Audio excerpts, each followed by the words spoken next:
Continuando a nossa jornada, agora a gente vai entrar na contratação. E a primeira coisa que você precisa saber quando você vai cotar um seguro de automóvel é se trata de um seguro novo ou de uma renovação. O que é o seguro novo? Seguro novo é quando o cliente nunca fez seguro na vida, então ele não tem nenhuma experiência com seguro, ele não foi cliente de nenhuma seguradora, então ele é bônus zero. Em qual outra situação ele pode ser considerado um seguro novo? A pessoa já fez, né, já teve um seguro um certo tempo, porém ela cancelou esse seguro aí ou ela não renovou e já faz aí mais de um ano. Por que eu falo mais de um ano?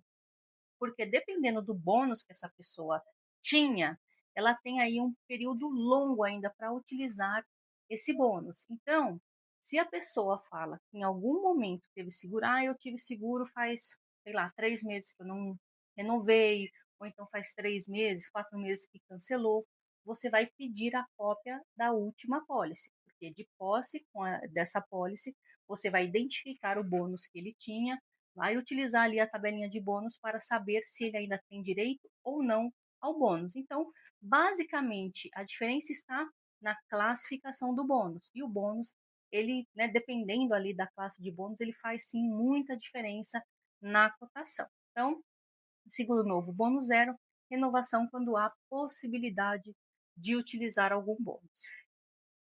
Agora eu vou falar um pouco sobre renovação antecipada. O seguro, normalmente, ele tem vigência anual. Porém, você consegue fazer uma renovação antecipada, aumentando a classe de bônus após 335 dias de vigência. Vou dar um exemplo de uma situação que aconteceu aqui com a corretora. Um cliente tinha um seguro vencendo dia 4 de fevereiro, mas ele iria trocar de carro. Então não valeria a pena fazer a substituição para depois, logo em seguida, a renovação. Como faltava, né, menos de 30 dias para a renovação, então a gente fez uma renovação antecipada alterando esse veículo. Normalmente, quando há uma troca de veículo bem perto do final da vigência, a renovação antecipada acaba sendo a melhor solução. E agora a gente vai entender o que é o bônus, né? A gente falou ali, renovação, seguro novo, e a diferença, como eu falei, está no bônus. E o bônus, o que é? O bônus, ele é uma classificação que vai falar um pouco da experiência do segurado em relação a seguro, não só a seguradora, mas sim no seguro no geral. Então, o cliente contratou o seguro pela primeira vez, ele é bônus zero, ele não teve nenhuma experiência. Passou um ano, ele não teve sinistro, ele vai passar a ser bônus 2. Passou um segundo ano, não teve sinistro, bônus 3. E assim sucessivamente. Quanto maior a sua classificação de bônus, a tendência ali é que ele tenha um custo melhor de seguro. Agora, tem situações que há redução desse bônus. E quando que ela acontece? Primeiro, em razão de sinistro. Então, vamos supor, você tem ali, né, o cliente tem ali um bônus 4 e ele teve um sinistro na última vigência. Na renovação, além dele não subir para bônus 5, ele vai cair para bônus 3. Então, a cada sinistro, o cliente na renovação, além de não ganhar, ele perde uma classe. Teve 2 sinistros, vai perder 2 classes.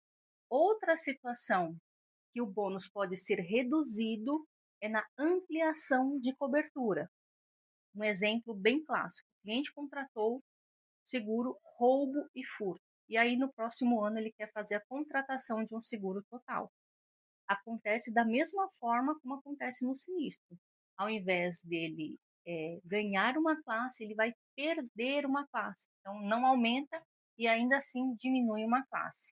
Além disso, quando se alterar a categoria do veículo na renovação, também vai haver a redução de bônus. Então, eu tinha um carro e vou passar esse bônus para uma moto. Também há redução. Agora, o que é importante, né? Aqui eu coloquei um checklist de bônus, para que você tenha essas informações antes de fazer a cotação, para passar uma cotação mais certeira para o cliente. Então, ele cumpriu 335 dias de vigência, teve sinistro indenizado no último ano, existe ampliação de cobertura ou alteração na categoria do veículo. De posse dessas informações, você vai conseguir saber exatamente o bônus que o cliente tem direito.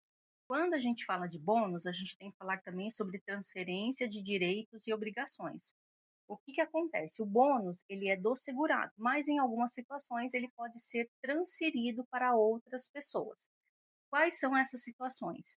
Quando a transferência acontece do segurado para o condutor da pólice, quando é entre pessoa física e jurídica, sendo, né, a pessoa física sócio da pessoa jurídica, ou em caso de falecimento, também tem algumas regrinhas. O que que acontece nesse primeiro caso, para o condutor da pólice? Então, por exemplo, eu tenho um seguro, está no meu nome o seguro, meu marido é o condutor. No próximo ano, na renovação, eu quero que ele seja o segurado. Então, como ele já é o condutor da pólice, eu consigo transferir a pólice para o nome dele e o bônus. O seguro está no nome da minha empresa e eu quero transferir para a Neila, pessoa física. Sendo a sócia da empresa, ok, essa transferência pode ser feita. Outra situação que eu comentei é sobre falecimento, e aí tem regras aqui também. Então, se for para cônjuge, pais e filhos, a transferência pode ser feita. Se não tiver vínculo familiar, tem que ser o principal condutor da apólice. Tem mais uma questão importante. O bônus, ele também segue ali uma questão de faixa etária. Então, por exemplo, se eu vou transferir o seguro, por exemplo, eu tenho o seguro no meu nome, o meu filho é o principal condutor e o meu filho tem 18 anos. Na renovação, eu quero passar o seguro para ele, mas eu não consigo transferir um bônus 10. Então, quando a pessoa, dependendo da idade da pessoa, o bônus pode também sofrer um reajuste, por quê? Porque não tem como uma pessoa de 18 anos ter um bônus classe 10, porque ela acabou de tirar a carta, enfim, ela começou a dirigir agora, então não tem como ela ter 10 anos de experiência no seguro. Então, esse bônus também pode ser reajustado conforme a faixa etária do condutor.